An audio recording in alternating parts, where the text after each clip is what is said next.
పేతురు రాసినటువంటి 2వ పత్రిక 3వ అధ్యాయము 9వ వచనం చదువుతామండి. 219వ పేజీ, 219వ పేజీ. జాగ్రత్తగా మనం ఆలకిద్దామండి. కొందరు ఆలస్యమును ఎంచుకున్నట్లు ప్రభువు తన వాగ్దానమును గూర్చి ఆలస్యము చేయువాడు కాడు గాని, సరిగ్గా చదవాలి, ఎవడును నశింపవలనని నిశ్చయింపగా అందరూ మారు మనసు పొందవలని కోరుచు చాలండి మీ ఎడల దీర్ఘశాంతము గలవాడై ఉన్నాడు అని పరిశుద్ధ గ్రంథం మనకు తెలియచేయబడుతుంది. చిన్న ప్రార్థన చేసుకుందాం. పరిశుద్ధ లేఖనాన్ని బట్టి ప్రార్థన చేసుకుందాం. ప్రేమల తండ్రి, కృపగల దేవందములైనా ఎంతవరకునైనా పాటలు ఎందుకు తోడుకున్న దేవ, వాక్య భాగంలో కూడా మీరు మాకు తోడుగా ఉండండి. చదవబడిన లేఖన భాగాన్ని విరిచి వడ్డించండి. కూడి వచ్చిన బిడ్డలమైన మమ్మల్ని ప్రభా ఒక్కసారి జ్ఞాపకం చేసుకోండి.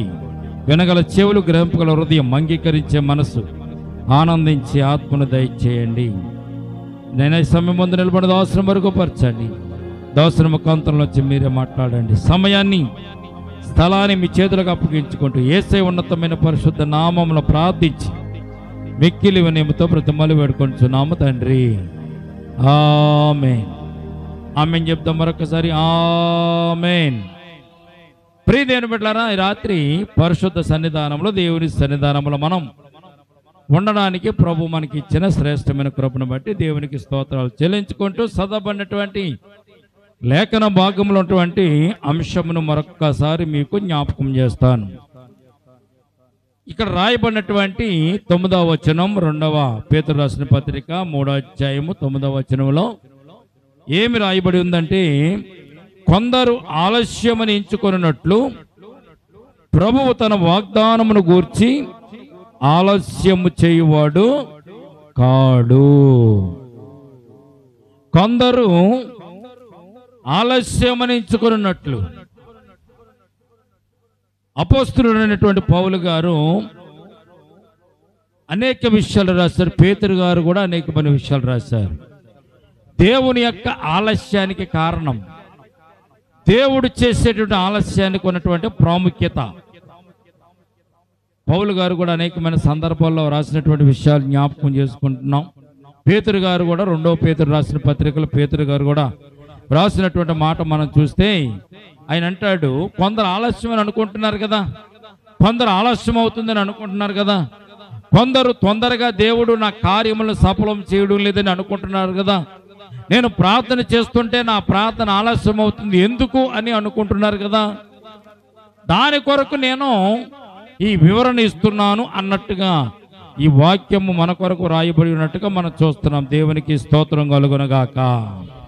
మీ ప్రార్థన నెరవేరడం లేదు అని అనుకుంటుంటే, జవాబు రావడం లేదు అని మీరు అనుకుంటూ ఉంటే, కష్టమైపోతుంది, ఇబ్బంది పడుతున్నామని మీరు అనుకుంటే, ఈ వాక్యము మీకు ఒక జవాబుగా దేవుని దగ్గర నుంచి వస్తున్నటువంటి సందర్భాన్ని ఇక్కడ మనం చూస్తున్నాం. కొందరు ఆలస్యమని ఎంచుకున్నట్లు ప్రభు తన కార్యములను గూర్చి ఆలస్యము చేయువాడు కాడు అని బైబిల్ గ్రంథం రాయబడి ఉంది. ఎందుకు ఆయన ఆలస్యం చేస్తున్నాడు అన్నది అర్థమవుతే, మనం చేసిన ప్రార్థనలకు, మనం అడిగినటువంటి అవసరతల గురించి అడిగినటువంటి అవసరతల కొరకు, మొక్కుకున్న మొక్కుబడుల కొరకు దేవుని వైపు మన చేతులు చాచి ప్రార్థిస్తున్నటువంటి విధానాన్ని బట్టి మనకి ఎందుకు ఆలస్యం అవుతుందో మనం గనక గమనించగలిగితే, ప్రియ దేవుని బిడ్డలారా, దేవుని అద్భుతమైన ఆశ్చర్య కార్యాలు మనకు అవగతం అవుతాయి, గుర్తు వస్తాయి, మనం జ్ఞాపకం చేసుకోగలుగుతాం. దేవునికి స్తోత్రం కలుగునగాక. వాగ్దానం చేసిన వాడు ఆయన. ఎవరండి? ప్రభువు మనకు వాగ్దానం చేశాడు. ఏమని వాగ్దానం చేశాడు? కీర్తన గ్రంథము 121వ కీర్తన 3వ శరణములో ఒక మాట ఉంటుంది. కీర్తన గ్రంథము 121వ కీర్తన 3వ శరణములో ఒక మాట ఉంటుంది, చదవండి. ఆయన నీ పాదములను తొట్టిల్లనీయుడు, ఆయన కునుకడు నిద్రపోడు, నిన్ను కాపాడువాడు, ఇశ్రాయేలును కాపాడువాడు కునుకడు నిద్రపోడు అని బైబిల్ గ్రంథం రాయబడి ఉంటుంది. దేవునికి స్తోత్రం కలుగునుగాక. ఏమని వాగ్దానం ఇచ్చాడు? నిన్ను కాపాడువాడు ఆయన కునుకడు నిద్రపోడు, ఇశ్రాయేలుని కాపాడువాడు కునుకడు నిద్రపోడు. ఆయన వాగ్దానమే అది. దేవుని బిడ్డలమైన మనము జ్ఞాపకం చేసుకోవాల్సిన విషయం ఏమిటంటే, మనం ప్రార్థన చేస్తున్నాం, ప్రార్థన నెరవేరడం లేదు. మనం అడుగుతున్నాం, జవాబు రావడం లేదు. ఏళ్ల తరబడి అడుగుతున్నాం, నెలల తరబడి అడుగుతున్నాం, సంవత్సరాల తరబడి అడుగుతున్నాం. అయినా కానీ మన ఎడల దేవుని యొక్క కృప మన దగ్గరికి ఇంకా రావడం లేదని మనం కొంత కించెత్తు. ఒక మాదిరిలో చెప్పాలంటే, అమ్మని అడిగినప్పుడు అమ్మ పెట్టలేదు అనుకోండి, అమ్మ మీద కోపం వస్తుంది. అడుగున్నా కానీ పెడతలేదేంటి మా అమ్మ, ఆకలి అయిపోతుంది, బాధ కలుగుతుంది, అయినా కానీ అమ్మ నాకు పెట్టడం లేదేంటి, అడుగుతున్నాను కదా, ఎందుకు అడుగునా కానీ ఎందుకు అడుగుతున్నాడన్నా కూడా అర్థం లేదేంటి మా అమ్మకి అని పిల్లలు అనుకుంటూ ఉంటారు. కానీ తల్లికి ఉన్నటువంటి ఆలోచన ఏంటో తెలిసింది, వేడి అన్నం పెడితే నోరు కాలుతుందేమో అని, రోజు ఎక్కువగా తీపి పదార్థాలు పెడితే ఒకవేళ పొట్టలో ఏమైనా ఇన్ఫెక్షన్ వచ్చి కడుపు నొప్పులు వచ్చి బాధపడతారేమోనని, ఎంతవరకు నీకు ఇస్తే బాగుంటుందో అంతవరకే తల్లి నీకు ఇవ్వడానికి ఆలోచన చేస్తూ ఉంటుంది. కనుక ఆ ఆలోచన, తల్లి ఆలోచన పిల్లలకు తెలియదు, తల్లి యొక్క ఆలోచన పిల్లలకి తెలియదు. కనుక పిల్లలు ఏమంటారంటే, నేను అడిగితే నా తల్లి నాకు ఇవ్వడం లేదు, నేను అడిగితే తల్లి నాకు పెట్టడం లేదు అని అనుకుంటారే కానీ, వారు అడిగినటువంటి ఆ కోరికలను బట్టి, వారికి ఉన్న అవసరతను బట్టి ఏది మంచిదో ఏది చెడ్డదో తెలిసేది తల్లికి, తెలియనిది పిల్లలకు. ఈ రాత్రి మీకు జ్ఞాపకం చేస్తాను ప్రియమైన బిడ్డలారా, దేవుడు కూడా నువ్వు అడిగేదల్లా కూడా ఇవ్వడానికి ఆయన ఇష్టపడుతున్నాడు. కానీ ఆలస్యం అవుతుందని మనము కొందరు అనుకుంటున్నట్టుగా మీరు కూడా అనుకోవచ్చు. అనుకుండడం వల్ల దానివల్ల ఉపకారం ఏమీ లేదు, అపకారం లేదు, కానీ మేలే మనకు కలుగుతుంది ఆలస్యం వల్లని సత్యాన్ని పరిశుద్ధ గ్రంథం మనకు తెలియచేయబడుతుంది. దేవునికి స్తోత్రం కలుగునుగాక. యెషయా గ్రంథం 30వ అధ్యాయంలో 18వ వచనంలో ఒక మాట రాయబడి ఉంటుంది. చదువుదాం ఒకసారి. యెషయా గ్రంథం 30వ అధ్యాయము 18వ వచనంలో ఏమి రాయబడిందంటే, అక్కడ ప్రభువు మానవులైన మన కొరకు, మన ఆలోచన కొరకు, మన తలంపుల కొరకు మనం దేవుని మీద ఏమైతే కించెత్తు అపనమ్మిక కలిగి ఉంటామో, అపనమ్మికను బట్టి దేవుడు అనేక విషయాలు పరిశుద్ధ గ్రంథంలో మనకు జవాబులుగా ఆయన వ్రాసి ఉంచారు. అక్కడ మాట చదవండి ఒకసారి. కావున మీ యందు ఏం చూపాలనంట, కావున మీ యందు దయ చూపవలనని యెహోవా ఆలస్యము చేయుచున్నాడు. చాలండి, తర్వాత చదువుతాం ఇంకొక మాట.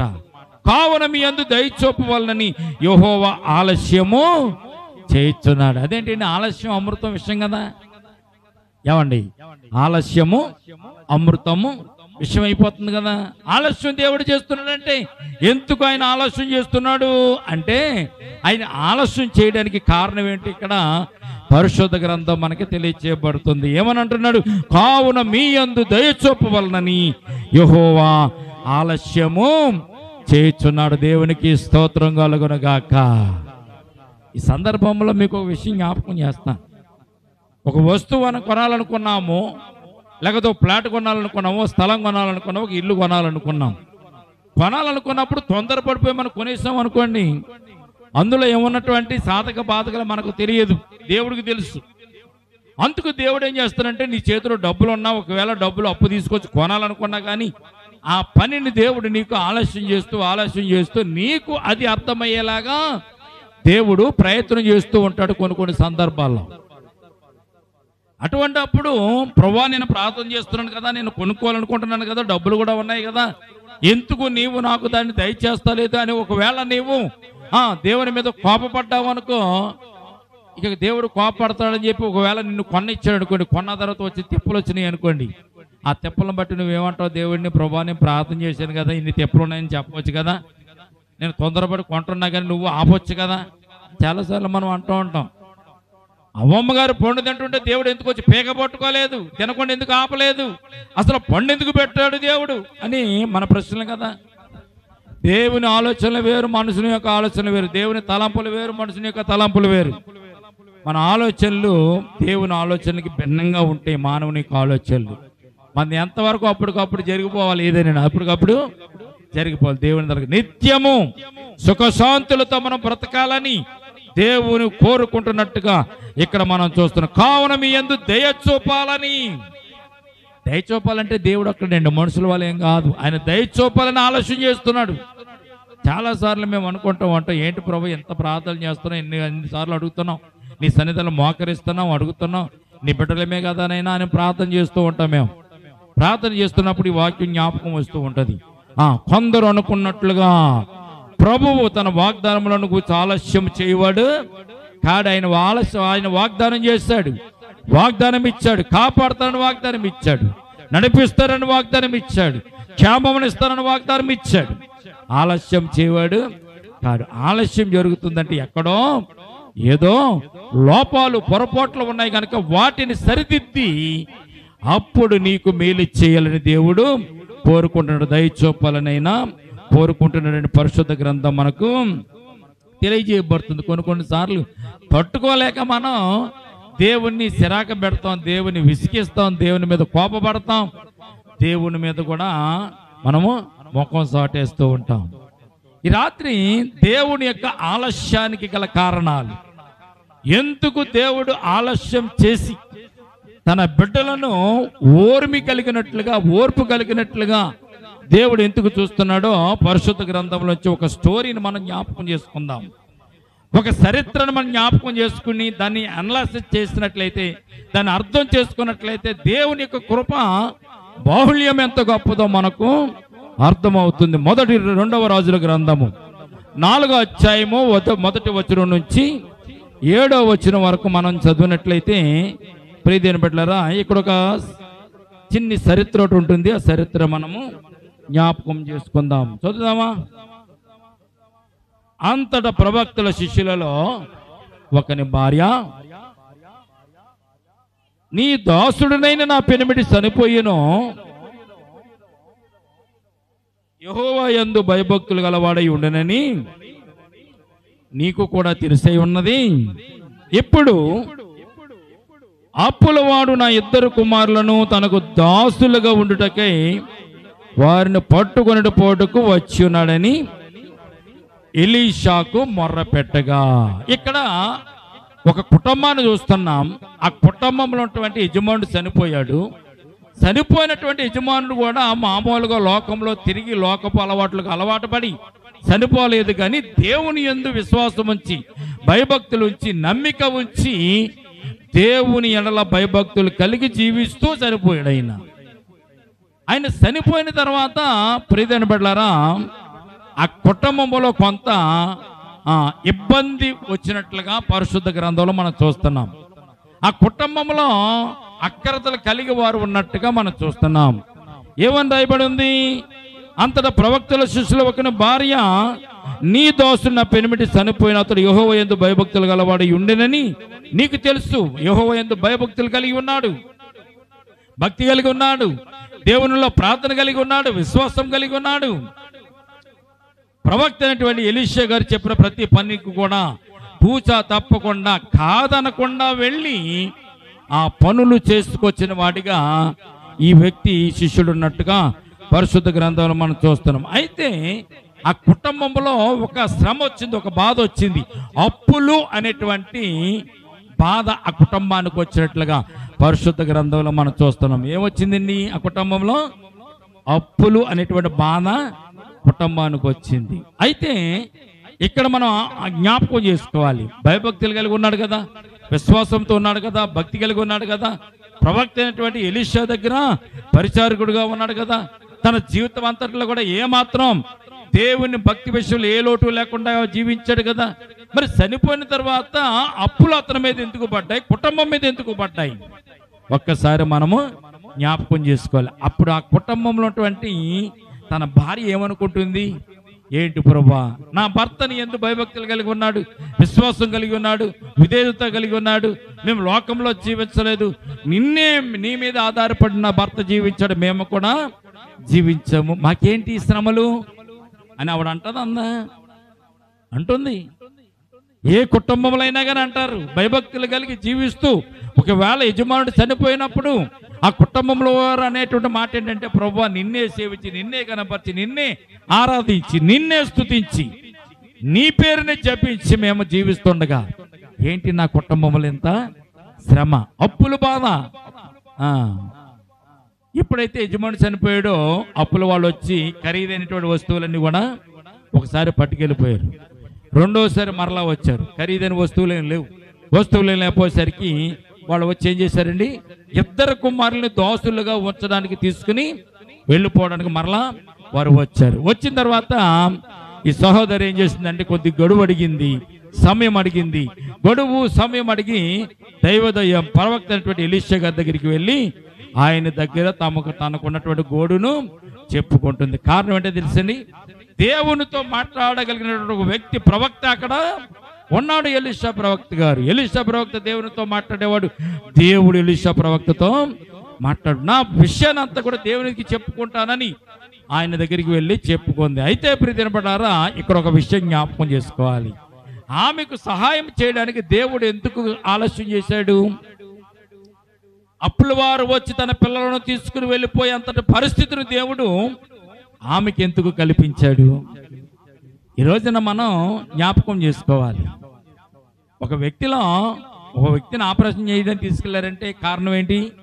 ఆ వ్యక్తికి ఏదో బాధ ఉంది, శరీరంలో ఏదో రోగం ఉంది, శరీరంలో ఏదో ఒక అస్వస్థ ఉంది. కానీ ఆపరేషన్ చేస్తేనే కానీ అది కుదుట పడదు కనుక ఆపరేషన్ చేస్తారు డాక్టర్ గారు. మరి ఆపరేషన్ చేయడానికి వెళ్ళినప్పుడు ఏమవుతుందండి? ఆపరేషన్ చేసినప్పుడు పోస్తారు, లోపల ఉన్నటువంటి సీడ్ అంతా తీస్తారు, కడుగుతారు, కుట్లు వేస్తారు, కుట్లు మానడానికి మందు కూడా వేస్తూ ఉంటారు. ఇదంతా ఒక ప్రాసెస్, కొంత సమయం గడుస్తూ ఉంటుంది. దేవుని బిడ్డలను కూడా దేవుడు తన యొక్క విశ్వాసపు జీవితాన్ని పరీక్షించడానికి దేవుడు ఏం చేస్తూ ఉంటాడంటే అండి, కొంతమందిని అలాగా పరీక్షలకైనా గురి చేస్తూ ఉంటాడు. దేవునికి స్తోత్రం కలుగునుగాక. శ్రమలు వస్తాయి, శోధనలు వస్తాయి, ఇరుకులు వస్తాయి, ఇబ్బందులు వస్తాయి. అయినను మీరు భయపడకుడి, నేను లోకమును జయించి ఉన్నానన్నాడు యేసుక్రీస్తు ప్రభువారు. దేవునికి స్తోత్రం కలుగునుగాక. అంతవరకు తీసుకెళ్తాడండి దేవుడు. నీ ఓర్పును, నీ విశ్వాసాన్ని పరీక్షించడానికి చివరిదాకా తీసుకెళ్తాడు, చివరిదాకా తీసుకెళ్ళిపోతాడు. మంచం మీద కూడా ఎక్కిస్తాడు అవసరం అయితే. ఏం ప్రభా, ఏంటి ప్రభా, నిన్ను ఆరాధించాను, నిన్ను కనపరిచాను, నిన్ను ప్రేమించాను, నీ సన్నిధానంలో గడిపాను, ఏంటినైనా నాకు ఎంత కష్టమని నీవు వేదన పడి, బాధపడి, దుఃఖపడి దేవుని విడిచిపెట్టి వెళ్ళిపోతావేమో. కానీ విడిచిపెట్టకుండా ఉన్నప్పుడు దేవుడు నీకు అద్భుతమైన సహాయాన్ని నీకు చేస్తాడని సత్యాన్ని పరిశుద్ధ గ్రంథం మనకు తెలియజేయబడుతుంది. దేవునికి స్తోత్రం కలుగునుగాక.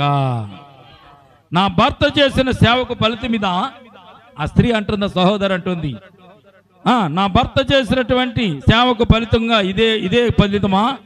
నీ యందు భయభక్తులు కలిగి ఉండటం వలన మాకు శాపమా? మాకు నీవే కదా దిక్కు, నీవు లేకపోతే మాకు దిక్కెవరు అని బాధపడుతూ ఎలీషా దగ్గరికి వెళ్ళి ఎలీషా దగ్గరికి వచ్చామే బ్రతిమాలుకుంటూ ప్రార్థన చేస్తున్నట్టుగా ఇక్కడ మనం చూస్తున్నాం. దేవునికి స్తోత్రం కలుగునుగాక. నా బిడ్డలందరినీ పట్టుకుపోవడానికి వచ్చారు, శ్రమ మీదకు వచ్చేసింది. ఇంకొక మాట చెప్పండి, పీకల మీద కూడా వచ్చేసిందని ఎలీషా ప్రవక్త దగ్గర చెప్పుకుంటున్నప్పుడు ఎలీషా ప్రవక్త కొంత దేవునికి ప్రార్థన చేసి దేవునికి మనవి చేసి అప్పుడు ఆయన చెప్తున్నటువంటి మాట, ఏం పర్లేదమ్మా, ఆలస్యం చేస్తాడే కానీ దేవుడు నిన్ను కృంగనివ్వడు. ఆలస్యం జరిగినా కానీ అద్భుతమైనటువంటి ఆశ్చర్యమైనటువంటి కార్యాలు చేయగలిగినట్టు గొప్ప దేవుడు మన దేవుడు. సాతాను గాడు పక్కనుండంట మనల్ని ఈ ఆలస్యం అవుతున్నప్పుడల్లా ఏం చేస్తాడంట, మన దగ్గరికి వచ్చి ఏం దేవుడులే, నీ దేవుని దూషించి దేవుని విడిచిపెట్టేయి, నీ దేవుని విడిచిపెట్టేసేయి, దేవుని దూషించు, ఎంత భక్తి చేస్తావు, ఎంత భయభక్తులు కలిగి జీవించావు, ఇంకా నీవు దేవుడు అంటావేంటి? ఈ మాట ఎక్కడో విన్నాం కదా. ఎంత భయభక్తులు కలిగి ఉన్నా కానీ నీకు శ్రమ వచ్చింది, ఇంత ఇబ్బంది వచ్చింది, పిల్లలు చనిపోయారు, ఆస్తుపాస్తులు నిలిపి, ఇంకేంది దేవుడు? నీ దేవుడిని దూషించి మరణం కొమ్ము అంది ఒక ఆవిడ. ఎవరావిడి? యోబు యొక్క భార్య. ఆ స్టేజ్లో కూడా వచ్చేస్తాం మనం, ఆ స్టేజ్లో కూడా మనం వెళ్ళిపోతాం. అయినా కానీ దేవుడు విడిచిపెట్టుతాడా? ఆయన విడిచిపెట్టువాడు కాదు. దేవునికి స్తోత్రం కలుగునుగాక. ఆయన వాగ్దానాన్ని మర్చిపోడు, ఆయన కాపాడే విధానం కూడా మన ఎడల విడిచిపెట్టడు. కనుక వెంటనే ఎలీషా ప్రవక్త, అమ్మ నీ ఇంట్లో ఏముంది ఏమని అడిగింది చూడండి అక్కడ 3వ వచనంలో, ఎలీషా నా వల్ల నీకేమి కావాలను, అసలు నీ ఇంట్లో ఏముంది చెప్పు, అలా నాకు తెలియజెప్పమని ఆ స్త్రీతో అన్నప్పుడు, అందుకు ఆమె, నీ దోస్తులని నా ఇంట్లో నూనె కుండ ఒకటి ఉన్నది, అది తప్ప మరి ఏమి కూడా లేదని చెప్పింది. దేవునికి స్తోత్రం కలుగునుగాక. నూనె అంటే పరిశుద్ధాత్మకు గుర్తు. ఆమె ఇంట్లో ఏముందో తెలుసండి ప్రియదేవుని బిడ్డలారా, దేవుడు గొప్ప కార్యములు చేయాలంటే ఎక్కడి నుంచో తీసుకొచ్చిన ఇంట్లో గొప్ప కార్యాలు చేయడైనా నీకున్న దాంట్లోనే ఆయన ఘనమైన కార్యాలు, గొప్ప కార్యాలు అయినా చేస్తాడు. మోషే చేతికర్ర ద్వారా అద్భుతాలన్నీ చేశాడు. మోషేకు దేవుడు ఇచ్చిన చేతికర్ర, ఆ చేతికర్ర గొర్రెలను కాసేటటువంటి చేతికర్రతోనే అద్భుతాలు చేశాడు దేవుడు. ఆయన చేయాలనుకుంటే దేన్నైనా చేయగలడండి. నీ ఇంట్లో ఉన్న ఉప్పు కానీ, పప్పు కానీ, కొండ కానీ, మండ కానీ, ఏదున్నా కానీ, మట్టి కానీ, ఏదైనా నీ ఇంట్లో ఉన్న ఏ వస్తువునైనా కానీ అద్భుతంగా దేవుడు మార్చగలడు. కానాను విందులో ద్రాక్షారసం అయిపోయినప్పుడు వెళ్ళి ద్రాక్ష పళ్ళు తీసుకురండి, గమ్మును తొక్కండి, ద్రాక్షారసం తీయండి అని యేసుప్రభువు వారు ఏం చెప్పలేదు. నీటిని ద్రాక్షారసముగా మార్చక, నీ దగ్గర ఏముంది చెప్పు, నీరుందా, నీరుని ద్రాక్షారసంగా మారుస్తాడు. నూనె ఉందా, ఆ నూనెను దేవుడు అభివృద్ధి పరుస్తాడు. నూనె అంటే పరిశుద్ధాత్మకు గుర్తు. ఆ స్త్రీ ఇంట్లో తన భర్త చేసిన పని ఏంటో తెలుసండి, నూనెని మాత్రము కొండడు నూనె మాత్రం తన ఇంట్లో దాచినట్టుగా మనం చూస్తున్నాం.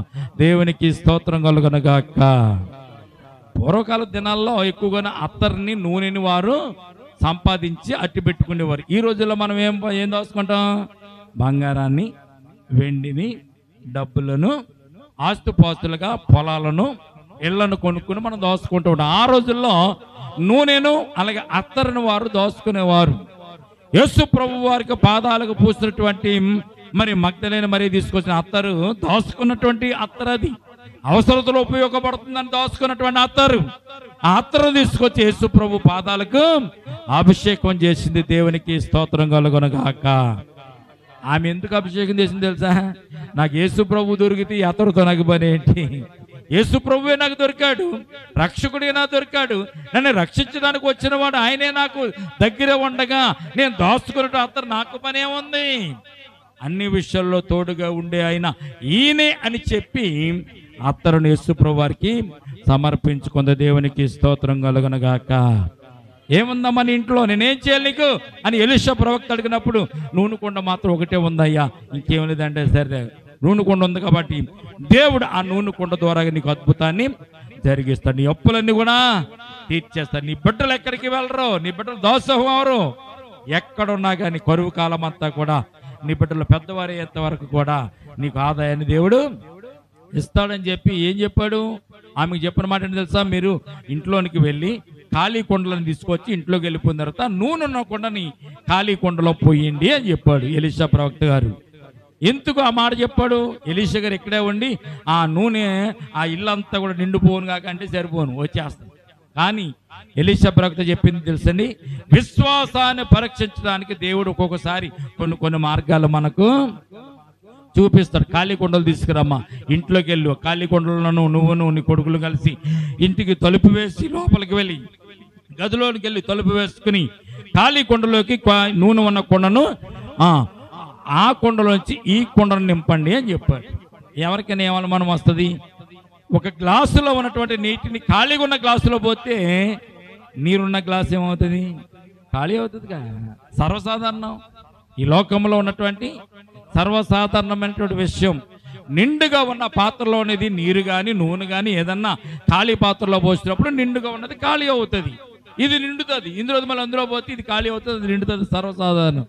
ఆమె కూడా అలాగే అనుకుంది. అదేంటిది ఆయన ప్రవక్త గారు అదే మాట, అందులోది ఖాళీ కొండలో పోతే ఖాళీ కొండ నిండుతుంది, నిండు ఇది ఖాళీ అయిపోతుంది కదా అని. అయితే దేవునికి తెలుసు ఏది అద్భుతాలు జరగాలో. 5 రొట్టెలు 2 చిన్న చేపలను ప్రభు ఏం చేశారండి, విరిచి ప్రార్థన చేసి విరిచి గంపలో వేసాడు. గంపలో వేసినప్పుడు 2 చేపలే ఉన్నాయి, అలాగే 5 రొట్టెలే ఉన్నాయి.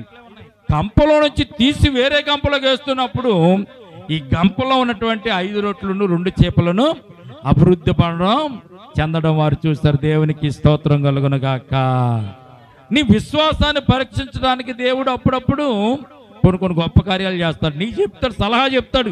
సలహా ఇని పాటించి నువ్వు ముందుకు వెళ్తే అద్భుత కార్యాలు అక్కడ నీవు చూస్తావని సత్యాన్ని పరిశుద్ధ గ్రంథతిని. ఈమె కూడా అనుకుంది ఏంటంటే ఖాళీ కుండలో నిండుగా ఉన్నటువంటి కుండని ఖాళీ కుండలో పోస్తే ఖాళీ కుండ నిండుతుంది, ఈ కుండ ఖాళీ అవుతుంది కదా, ఇందులో పెద్ద అద్భుతం ఏముంది అనుకుంది. కానీ ప్రవక్త అక్కడ చెప్పిన మాట మీద విశ్వాసం ఉంచి నమ్మిక ఉంచి తన బిడ్డలతో చెప్పింది, రే చుట్టుపక్కల ఉన్న ఖాళీ కుండలన్నీ తీసుకురండి రా అన్నారు. ఖాళీ కుండలన్నీ తీసుకొచ్చిన తర్వాత ఇంట్లోకి వెళ్ళారు. ఈ నిండు కొండను ఖాళీ కుండతో నింపినప్పుడు, ఖాళీ కుండలో పోసినప్పుడు ఖాళీ కుండ నిండుతుంది, ఈ నిండు కుండ మరలా అలాగే నిండుగా ఉంటుంది. అప్పుడు ఆవిడకి అర్థమైంది ఇది దేవుని యొక్క ఆశ్చర్యమైనటువంటి కార్యం. అలాగా 1 కొండ 2 కొండలు 3 కొండలు ఎరువు తీసుకొచ్చిన కొండలన్నీ కూడా నూనెతో నింపేసేసరికి కొండలన్నీ కూడా అయిపోయింది. తెల్లంది, అన్న నా ఇంకేమైనా కొండలు ఉన్నాయో తీసుకురంటే, లేదమ్మా కొండలన్నీ తెచ్చేసి ఇంకా కొండలు లేవు అన్నప్పుడు ఆ నూనె ఆ పొంగడం ఆగిపోయింది. అంటే అది ఇంట్లో ఏముంది, ఇప్పుడు ఒక కుండలో ఉన్నటువంటి నూనె ఖాళీ పాత్రలన్నింటిని కూడా నింపగలిగింది. దేవునికి స్తోత్రం కలుగునుగాక. ఆలస్యం చేశాడు దేవుడు. అప్పుల వారు వచ్చి బెదిరించేదాకా ఆలస్యం చేశాడు. అప్పుల వారు వచ్చి తన 2 బిడ్డలు తీసుకెళ్లేంత వరకు కూడా దేవుడు వారిని పరీక్షించాడు. ఒకవేళ ఎలీషా ప్రవక్త దగ్గరికి వెళ్లకుండా నా భర్త చనిపోయాడు, నేను నా పిల్లలు కూడా చనిపోతామని ఊరేసుకుని చచ్చిపోయింది అనుకోండి, దేవుని అద్భుత కార్యాలు అక్కడ జరిగేవే కాదు. ఎందుకని ఆలస్యం చేశాడు? వాగ్దానం నెరవేర్చేవాడు, కాపాడువాడు, కునుకడు, నిద్రపోడు, ఇవన్నీ కూడా దేవుడిచ్చిన వాగ్దానాలే కదా. ఆలస్యం అవ్వచ్చు, కొంత ఆలస్యం అవ్వచ్చు, ఒకవేళ లేట్ అవ్వచ్చు, నీ ప్రార్థనగా ఫలితం లేట్ అవ్వచ్చు, కానీ దేవుడు మాత్రం నిన్ను ఆయన తలగా ఉంచుతాను అన్నాడే కానీ తోకగా ఉంచనని చెప్పాడు. దేవునికి స్తోత్రం కలుగునుగాక. ఈ స్త్రీకి ఏం చేయాలో పాలుపోవడం లేదు, ఏమి ఎవరితో ఏం చెప్పుకోవాలో పాలుపోవడం లేదు. ఒక కొండను నమ్మితే ఆ బాకీలోళ్ళు బాకీ అంతా తీరిపోతుంది. ఇంకెన్ని కొండలు? 3 కొండలు ఉన్నాయి. ఆ కొండలన్నింటిలో ఉన్నట్టు నూనె అమ్మి తన జీవితం అంతా గడుపున్నట్టుగా పరిశుద్ధ గ్రంథంలో మనం చూడగలుగుతున్నాం. దేవునికి స్తోత్రం కలుగునుగాక. ఆ పాత్రలు నిండిన తరువాత ఇంకొక పాత్రలు తెమ్మని ఆమె తన కుమారుడితో చెప్పగవాడు మరేమీ లేవని చెప్పిన అంతలో నూనె నిలిచిపోయిన దైవజనుడు అతని యొద్దకు వచ్చి సంగతి తెలియజెప్పగా అతడు, నీ పోయి ఆ నూనె నమ్మి నీ అప్పులు తీర్చి మిగిలిన దానితో నీవును నీ పిల్లలను బ్రతుకుడని ఆమెతో చెప్పాను. దేవునికి స్తోత్రం కలుగునుగాక. ఒక్క పాత్ర, నూనె పాత్ర. పరిశుద్ధాత్ముడు మన గృహంలో ఉంటే, మన ఇంట్లో ఉంటే, మనలో ఉంటే ఆయన అద్భుత కార్యాలు ఎంత ఆశ్చర్యంగా చేస్తారో తెలుసండి. నీకున్న దానిని ఆయన అభివృద్ధి కలిగిస్తూ ఉంటాడు. దేవునికి స్తోత్రం కలుగునుగాక. నూనె అమ్మేసుకుని మీరు బ్రతకండి అన్నాడు ఎలీషా ప్రభు. అంటే దేవుడు ఎంత గొప్పవాడు, మర్చిపోయాడా? భర్త అయితే చనిపోయాడు కానీ దేవుడు మర్చిపోలేదు. దేవుని కరుణ, దేవుని కృప, దేవుని కటాక్షం, ఆయన దయ ఎల్లప్పుడూ నిలిచే ఉంటుంది. ఆలస్యం అయింది అంతే. అప్పుల వారు వచ్చి మీద పడి, అప్పుల వారు వచ్చి వేదన పెట్టి, అప్పుల వారు వచ్చి ఎంతో బాధ పెడితే ఎలీషా ప్రవక్త దగ్గరికి వెళ్ళినప్పుడు ఎలీషా ప్రవక్త చెప్పినటువంటి మాటను బట్టి ఆమె అప్పు తీర్చింది. తను తన బిడ్డలుగా చాలా కాలం ఆ నూనె అమ్మిన డబ్బులతో వారు జీవించినట్లుగా పరిశుద్ధ గ్రంథంలో మనం చూడగలుగుతున్నాం. దేవునికి స్తోత్రం కలుగునుగాక. ఈ రాత్రి మనం దేవుని యొక్క ఆశ్చర్యమైన కార్యాలు, అద్భుత కార్యాలు మనం చూడాలంటే దేవుడు చేసిన కార్యములను మనము పరీక్షించడం వలన ఇవన్నీ కూడా మనకు దొరుకుతూ ఉంటాయి. ప్రియమైన బిడ్డలారా, మరి అగ్నిగుండం గురించి మనకు బాగా తెలుసు. దానియేలు గ్రంథంలో అగ్నిగుండం గురించి కూడా మనకు బాగా తెలుసు. అగ్నిగుండం దాకా ఎందుకు తీసుకెళ్ళాడు దేవుడు? అక్కడ షడ్రకు మేషకు అబేద్నెగోలను అగ్నిగుండం దాకా తీసుకెళ్ళేంత పరిస్థితి దేవుడు ఎందుకు కల్పించాడు? వారిని రక్షించడానికి ముందే రక్షించవచ్చు కదా. అసలు రాజుగారి విగ్రహాన్ని నిలబెట్టకుండా దేవుడు ఆపొచ్చు కదా. ఒకవేళ నిలబెట్టినా కానీ షడ్రకు మేషకు అబేద్నెగోలని రాజుగారు అగ్నిగుండపు సమీపానికి తీసుకురాకుండా ఆయన ముందుగానే కాపాడాలి కదా. ఎందుకు కాపాడలేదు తెలుసండి? నువ్వు రక్షింపబడితే చాలదు, నీ చుట్టూ ఉన్నవారు కూడా రక్షింపబడాలి. అందుకు దేవుడు అద్భుత కార్యం జరిగించాలి. నీవు రక్షింపబడితే చాలదు, రాజుగారు కూడా రక్షింపబడాలి. నా దేవుడు గొప్పవాడని నువ్వు చెప్పడం కదా, రాజుగారు చెప్పాలి, రాజుగారు సైన్యం చెప్పాలి, రాజుగారు చట్టాన్ని చేయాలంటే మొట్టమొదటిగా నీ జీవితంలోనికి ఏదో ఒక శ్రమ దేవుడు అనుమతించాలి. ఏ శ్రమ వచ్చింది? నా విగ్రహాన్ని మొక్కడం లేదంట, మొక్కుతారా మీరు? మొక్కరన్నారు. మరి మొక్కపోతే అగ్నిగుండంలో వేసేస్తాం అన్నారు. అంటే వేసేసుకోండి, మా దేవుడు ఈ అగ్నిగుండం నుంచి తప్పించడానికి రక్షించడానికి ఆయన సమర్థుడు అని చెప్పారు. సమర్థుడు అని చెప్పిన తర్వాత రాజుగారికి కోపం వచ్చింది. అగ్నిగుండాన్ని 7 ఇంతలు చేసేసాడు. 7 ఇంతలు చేసాడంటే అర్థం ఏంటో తెలుసండి, బగబగ మండుపు దగ్గరికి వెళ్ళినోడు చచ్చిపోతాడు అనమాట. దగ్గరికి వెళ్ళినోడు చచ్చిపోతాడు, వేయడానికి వెళ్ళినోడు చనిపోయారు. అయితే ఇక్కడ ఒక చిన్న విషయాన్ని దేవుడు మనకి తెలియజెప్పాలని ఆశపడుతున్నాడు. ఏం తెలియజెప్పాలనుకున్నాడు?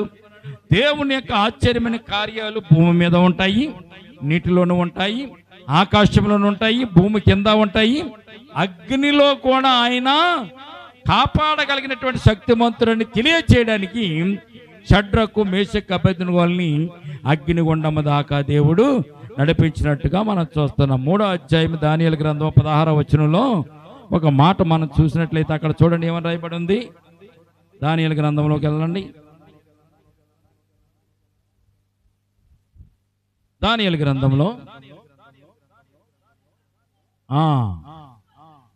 రాజుతో ఇలా చెప్పారు, నెబుకద్నెజరు చదవాలి అలాగా, ఇందును గూర్చి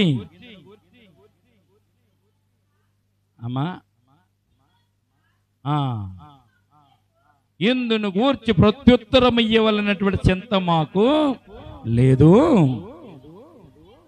మేము సేవించుతున్నటువంటి దేవుడు మండుచున్న వేడిమి గల ఈ అగ్నిగుండములో నుండి మమ్మను తప్పించి రక్షించుటకు సమర్థుడు, మరియు నీ వశమున పడకుండా ఆయన మమ్మను రక్షించును.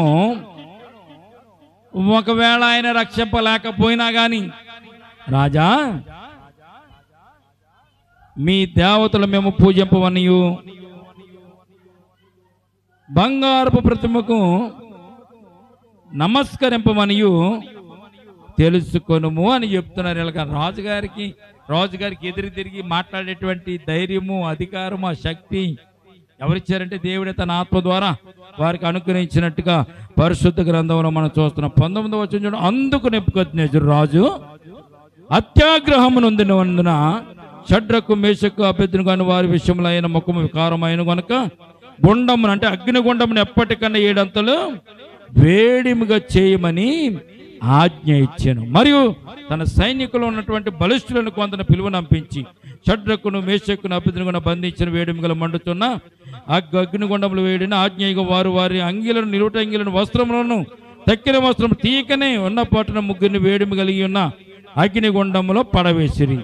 రాజాజ్ఞ తీవ్రమైనందున గుండము మిక్కిలి వేడిమి కలిగినందున షడ్రకు మేషకు అబేద్నెగోను విసిరివేసిన ఆ మనుషులు అగ్ని జ్వాలల చేత కాల్చబడి చనిపోయిరి. ఇక్కడ ఒక చిన్న విషయాన్ని మనం జ్ఞాపకం చేసుకుందాం. అగ్నిగుండంలో పడేయడానికి 3 వ్యక్తులను తీసుకుని వెళ్ళారు. 3 2 పట్టుకుని వెళ్ళారు. పట్టుకెళ్ళిన వారు బలిష్ఠులైనటువంటి సైనికులు, వాళ్ళ బలవంతులైన వారు. ఏంటి వీళ్ళైనా పారిపోతారని బలవంతులు రమ్మన్నాడు రాజుగారు. వచ్చారు, వీళ్ళు తీసుకెళ్లారు, అగ్నిగుండంలో విసిరేయడానికి వెళ్ళారు. విసిరేశారు వాళ్ళ 3ని. కానీ విసిరేయడానికి వెళ్ళిన వాళ్ళు చచ్చిపోయారు. అప్పుడే స్పాట్లో చచ్చిపోయారు వాళ్ళు ఆ వేడికి. కానీ అగ్నిగుండంలో పడవేయబడినటువంటి షడ్రకు మేషకు అబేద్నెగోలు ఏం చేస్తున్నారంటే వారు అగ్నిగుండంలో తిరుగుతూ పాటలు పాడుతూ దేవుని స్తుతిస్తూ వారు తిరుగుతున్నట్టుగా మనం చూస్తున్నాం. దేవునికి స్తోత్రం కలుగును గాక. 25వ వచనం చూడండి, ఎంత బాగుంటుందో, చక్కగా ఉంటుంది ఆ వచనం. 25వ వచనం చూడండి, అందుకు రాజు నేను 4 మనుషులు బంధకముల అగ్నిలో సంచరించుట చూచుతున్నాను, వారికి హాని ఏమీ కొలగలేదు. 4వ రూపము దేవతల రూపమును పోలి ఉన్నది అన్నాడు రాజుగారు. దేవునికి స్తోత్రం కలుగును గాక. రాజుగారు సింహాసనం మీద కూర్చున్నాడు, ప్రజలందరూ కింద ఉన్నారు. విగ్రహానికి మొక్కనటువంటి ఈ అగ్ని షడ్రకు మేషకు అభ్యర్థులని అగ్నిగుండంలో పడేయడానికి తీసుకుని వెళ్ళడం ఇవన్నీ రాజుగారు చూస్తున్నారు. పడేయడానికి వెళ్ళిన 6 అక్కడ చచ్చిపోయారంటే మనిషికి 2 చెప్పున పడేయడానికి వెళ్ళి చెరుకు రెక్క పట్టుకుని తీసుకుని వెళ్ళారు. ఈ 6 చచ్చిపోయారు. 3 మాత్రం లోపల సంచరిస్తున్నారంట. 3 కాదు, రాజుగారు 4వ ఓడిని కూడా చూశాడు. 4వ ఓడి ఎవరు ఉన్నట్టు ఆయన రూపం తెల్లని వస్త్రములు కట్టుకుని దేవతల రూపమును కలిగి ఉన్నట్టుగా పరిశుద్ధ గ్రంథంలో మనం చూడగలుగుతాం. దేవునికి స్తోత్రం కలుగునుగాక. ఈ సందర్భం మీకు విషయం జ్ఞాపకం చేస్తాను. అగ్ని బగబగా మండిపోతుంటే 7 అగ్నిగుండాన్ని చేశాడంటే ఎంత లోతు తీసుకుంటాడు అగ్నిగుండాన్ని వాడు రాజుగారు? అగ్నిగుండం మనుషుల్ని పడేయడానికి వారు అగ్నిగుండాన్ని దాదాపు 10 అడుగులు 12 అడుగులు లోతు తీశారు. దాన్ని పక్కన పెడితే అగ్ని మండుతుండగా లోపల ఎవరు తిరుగుతున్నారు, ఎవరున్నది ఎవరికి కనపడదు. అగ్ని జ్వాలల్లోనూ లోపల ఉన్న వస్తువులు ఏం కనపడవండి. కనపడతాయా? కనపడవు. అందులో 7 చేశాడు. 7 చేశాడంటే ఇంకేమీ కనపడవు. కానీ రాజుగారికి వెళ్ళి ఎలా కనిపించారు తెలుసండి? తేటగాను వారు మామూలుగా ఖాళీగా ఉన్నటువంటి అగ్నిగుండంలో ఖాళీగా ఉన్నటువంటి నూతులో వారు తిరుగుతున్నట్టుగా రాజుగారికి కనిపించారు. వీళ్ళు అగ్ని నుప్పుల మీద వాళ్ళు నడుస్తున్నారు. నుప్పుల మీద నడుస్తుండగా కూడా రాజుగారికి షడ్రకు మేషకు అభ్యర్థులు కాకుండా దేవుని దూత కూడా రాజుగారికి అందులో తిరగడం వారు చూస్తారు. ప్రియమైన బిడ్డలారా, చూసి వెంటనే రాజుగారు పక్కన సైనికులు నడుతున్నాయి. లోపల ఉన్న వాళ్ళు 2 3 అని అడిగాడు. 4 ఉన్నారని అన్నాడు. నాకు 4 కనపడుతుంది, నీకు 4 కనపడుతున్నారు. నాకు సత్వరమే లేదనమాట, నాకు కంటి చూపు లోపమే లేదు అనమాట. 4 ఉన్నారు అని వెంటనే వీళ్ళు బయటకు తీసాడంట. చూడండి 26వ వచనం చూడండి. అంతటా నెబుకద్నెజరు వేడిమి కలిగి మండుచున్న గుండము వారి ఆకిలి దగ్గరకు వచ్చి షడ్రకు మేషకు అభ్యర్థులారా, మహోన్నతులకు దేవుని సేవకులారా, బయటికి వచ్చిన యొద్దకు రండని పిలవగా షడ్రకు మేషకు అభ్యర్థులుగా ఆ అగ్నిగుండముల నుండి బయటికి వచ్చేది. ఎక్కడికి వచ్చాడు? గుండము దగ్గరికే వచ్చాడు. గుండము దగ్గరికి వచ్చి పిలిచాడు. పిలిస్తే షడ్రకు మేషకు అభ్యర్థులుగా బయటకు వచ్చాడు. దేవదూత బయటకు రాడు. చూడండి, వెంటనే రాజుగారికి అనుమానం వచ్చింది. అసలు అగ్నిగుండంలో పడేసిన తర్వాత తల వెంట్రుకైనా కాలాలి కదా, వస్త్రాలైనా వాసన కలగాలి కదా, ఏమైనా ఉన్నాయేమో పరీక్షించమంటే వచ్చి పరీక్షించే వాళ్ళు వచ్చారు. వచ్చి చూశారు, ఏమీ లేదు, అగ్ని వాసన లేదు, బట్టల వాసన కూడా లేదు. పొయ్యి దగ్గర మీరు శీతాకాలం చలిగాసుకోవడానికి వెళ్ళి కూర్చున్నారు అనుకోండి, చలిగాసుకునేటప్పుడు అగ్ని జ్వాలలు అటు ఇటు కరిగినప్పుడు తల వెంట్రుకలు కాలుతాయి, ఆ మోడు కొంపలు వస్తూ ఉంటాయి. బట్టలు కూడా కొబ్బరి కొంప వస్తుంది చలిగాకున్నప్పుడు, బట్టలు కూడా వాసన వస్తాయి. ఈ విషయాన్ని వారు చూశారు. 27వ వచనం చూడండి. అధిపతులను, సేనాధిపతులను, సంస్థానాధిపతులను, రాజు యొక్క ప్రధాన మంత్రులను కూడి వచ్చి ఆ మనసును పరీక్షించి వారి శరీరమునకు అగ్నిహేయము చేయకుండాటయు, వారి తల వెంట్రుకల్లో ఒకటైనను కాలిపోకుండాటయు, వారి వస్త్రములు చెడిపోకుండాటయు, అగ్ని వాసన అయినను వారి దేహములకు తగలకుండాటయు చూసిరి. దేవునికి స్తోత్రం కలుగునుగాక. తల వెంట్రుక కాలిపోలేదు, వస్త్రాలు చెడిపోలేదు, అగ్ని వాసన వారి ఒంటి మీద ఏమాత్రం కూడా కనపడలేదండి.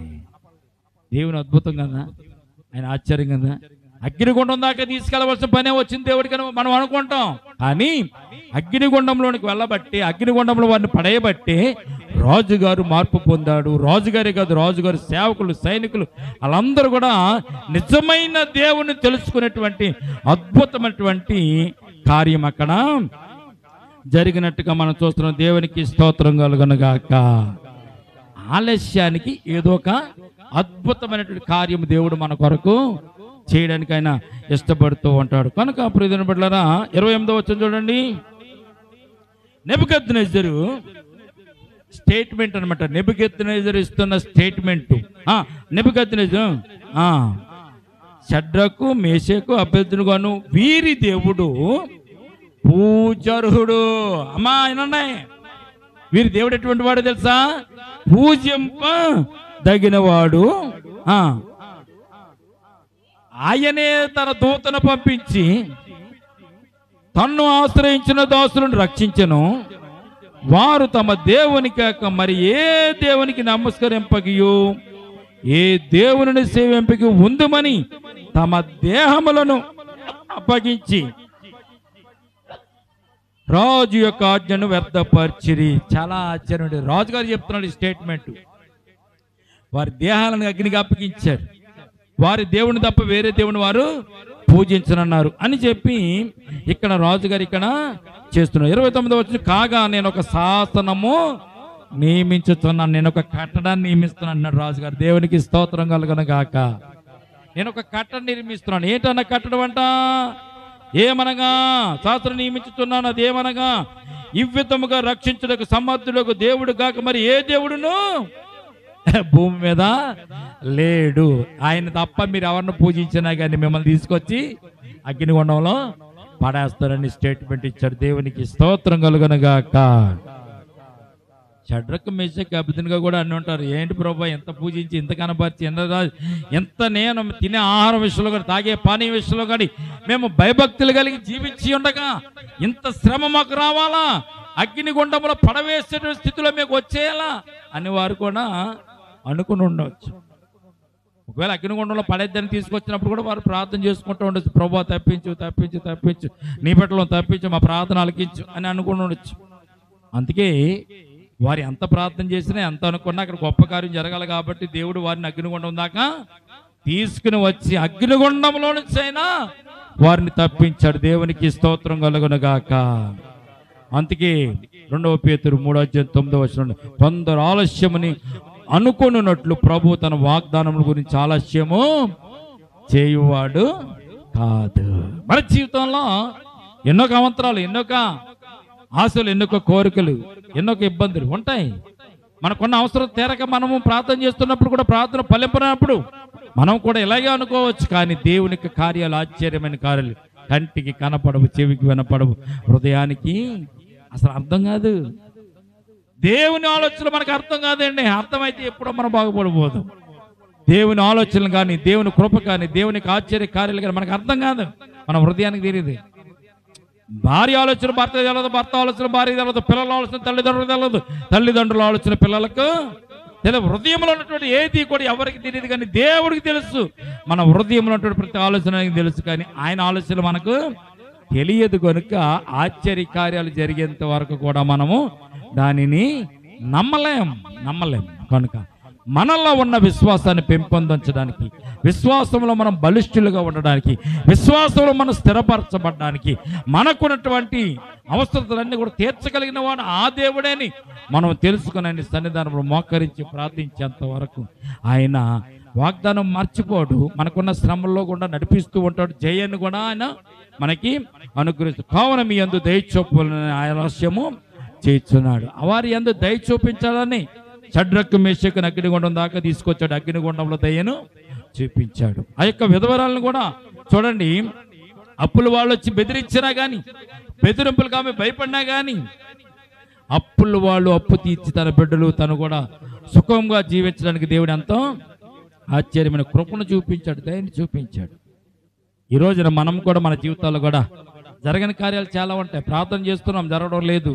అడుగుతున్నాం, జరగడం లేదు.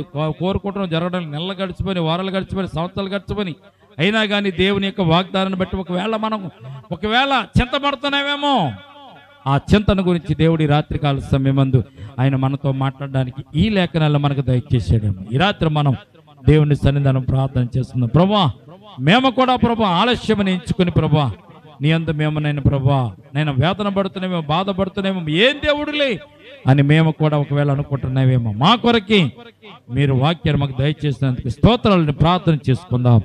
ఈ కొద్ది మాటలు దేవుడు దీవించి మనల్ని ఆశీర్వదించును గాక. ఆమేన్. తల వంచండి, ప్రార్థన చేసుకుందాం. ప్రేమల తండ్రి, కృపగల దేవాంధ్రములైన ఈ రాత్రి శ్రేష్టమైనటువంటి విషయాలు మేము నేర్చుకోవడానికి మాకు ఇచ్చిన శ్రేష్టమైన కృపను బట్టి స్తోత్రాలు తండ్రి. కొందరు ఆలస్యం అనుకున్నట్లు ప్రభువు తన వాగ్దానముల గురించి ఆలస్యం చేయవాడు కాడని మీ లేఖనాలు మాకు తెలియజేస్తున్నాయి. అవునైనా ఆలస్యం చేసేవాడు కాదు. మాలో ఉన్న విశ్వాసాన్ని స్థిరపరచడానికి, బలపరచడానికి నైనా మీ వాగ్దానాలు పొందుకున్న అర్హత మాలో ఉందో లేదో అని ప్రభు నేను పరీక్షించడానికి మమ్మల్ని పరీక్షిస్తూ ఉంటారు, మమ్మల్ని పుటమ వేస్తూ ఉంటావు తండ్రి. నైనా ఈ రాత్రి కాల ఇబ్బంది కొలుములో మమ్మల్ని పుటమ వేస్తూ ఉంటాం. అయినా కానీ ప్రభు మీ దయని చూపించడానికి నైనా ఇదిగో ప్రభు మా ఏడల మీరు దయని చూపించి మీరు సిద్ధంగా ఉన్నారు తండ్రి.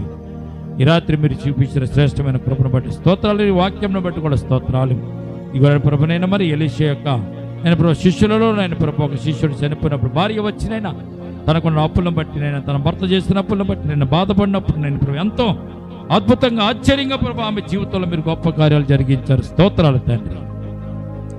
షడ్రకు మేషకు అబేద్నెగో విషయాల్లో కూడా ప్రభా అగ్నిగుండము దాకా నడిపించారు, అగ్నిగుండంలో కూడా నడిపించారు. అయినా కానీ అక్కడ అద్భుత కార్యాలు చేశారు తండ్రి. ఈ రాత్రి ప్రభా మా జీవితంలో కూడా అటువంటి అద్భుత కార్యాలు, ఆశ్చర్య కార్యాలు జరిగించడానికి ఇష్టపడుతున్నావు కనుక మా ప్రార్థనలు ఆలస్యం అవుతున్నాయి, మా మనవలు ఆలస్యం అవుతున్నాయి, మేము జరిగించుకోవాల్సినటువంటి నేను ప్రభా కార్యములు కూడా ఆలస్యం అవుతున్నాయి. అయినా కానీ మా ఎడలో దయ చూపించే దేవుడు నీవేని, కనికరించే దేవుడు నీవేని, కృప చూపించేవాడు నీవని విశ్వాసంతో, నమ్మికతో మేము కూడా ముందుకు సాగడానికనైనా నీ కృప చూపించండి. కూడి వచ్చిన సంఘాన్ని, సంఘ బిడ్డలు మీరు జ్ఞాపకం చేసుకోండి.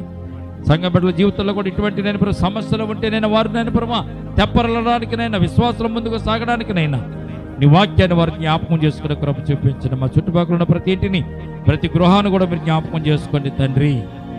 నేనా ఏ గృహంలో అయితే సమస్యలు ఉన్నాయో, ఇరుకులు ఉన్నాయో, ఇబ్బందులు ఉన్నాయో ఆ సమస్యలు, ఇరుకులున్న గృహాల నుంచి తీసివేయండి. సంతోషాన్ని, సమాధానం వారికి దయచేయండి. ఈ రాత్రి నేను ప్రభు ఉద్యోగం లేని వారికి ఉద్యోగం, వ్యాపారం లేని వారికి వ్యాపారం, చేతి పని లేని వారికి చేతి పని, వివాహం కావలసిన బిడ్డల వరకు వివాహమునైనా, బిడ్డలు లేనటువంటి కుటుంబాలు ఉన్నాయి తండ్రి, వారికి సంతానం దయచేయండి. అలాగే నేను ప్రభు సంతోషం, సమాధానం లేని కుటుంబాలు చాలా ఉన్నాయి, వారికి సంతోష సమాధానం దయచేయండి. అనారోగ్యంతో మంచాలు బట్టి ఆసుపత్రిలో పాలై తిరుగుతున్న వారు చాలా మంది ఉన్నారు తండ్రి, వారందరినీ జ్ఞాపకం చేసుకోండి, వారందరికీ స్వస్థతలు అనుగ్రహించండి. ఈ రాత్రి నేను ప్రభు నీ సన్నిధానపు ఆశీర్వాదాలు, దీవెనలు సంఘం మీద, సంఘ బిడ్డల మీద ప్రభునైనా నిండుగా మెండుగా కుమ్మరించండి. ఇప్పుడు వచ్చిన బిడ్డలు బట్టి స్తోత్రాలు, రానటువంటి బిడ్డల ప్రభు రేపటి దినాన్ని సన్నిధానంలో ఉండడానికి కృప చూపించండి. ఈ రాత్రి శ్రేష్టమైనటువంటి నేను ప్రభు వర్తమానాన్ని బిడ్డలమైన మాకు అందించినందుకు స్తోత్రాలు చెల్లించుకుంటూ, నీ వాక్యం చేత మేము ఆదరింపబడ్డానికి, మీ ఆత్మ చేత మేము నింపబడ్డానికి నైనా, మా జీవితాలు ప్రభు శ్రేష్టమైన ఆశీర్వాదకరమైనటువంటి మార్గాలు నడిపించుకోవడానికి నైనా, నీ పరిశుద్ధ మార్గంలో, సత్యమైన మార్గంలో, నిత్యమైన మార్గంలో మేము నడవడానికి నేను కృప చూపించమని ఈ రాత్రి అంతా నేను మాతో మాట్లాడే స్తోత్రాలు చెల్లించుకుంటూ రేపటి దినం వరకు నైనా నీ కాపుదల, నీ కృప మాకు తోడుకు వచ్చండి. నీ బిడ్డలు ఇంటికి వెళ్ళి చూడగా నీ సన్నిధాన పాత్రంతో నింపండి, వారి గృహాల చుట్టూ మీకు కంచివేయండి, కాపుదలు దయచేయండి. రేపటి దినాన్ని నేను స్తుతించడానికి మరొక్కసారి ఇటు రీతిగా కూడుకోవడానికి కృప చూపించమని నజరేయుడైన యేసుక్రీస్తు పరిశుద్ధ నామమున ప్రార్థించి మిక్కిలి వినయముతో బ్రతిమలాడి వేడుకొనుచున్నాము తండ్రి, ఆమేన్. మన తండ్రిని ప్రేమ, తండ్రిని దేవుని ప్రేమయు, కుమారుని యేసుక్రీస్తు కృపయు, పరిశుద్ధాత్మని సహవాసం ఇప్పుడు ఎల్లప్పుడు ప్రభొచ్చు పర్యంత సంగమునకును మనకును సదాకాలము తోడు నెడగొండునుగాక. ఆమేన్. యేసు రక్తమే ఇచ్చే, ప్రవేశ రక్తమే ఇచ్చే, యేసు నామమున సంపూర్ణ విజయం కలుగునుగాక. ఆమేన్, ఆమేన్, ఆమేన్. అందరికీ వందనాలు.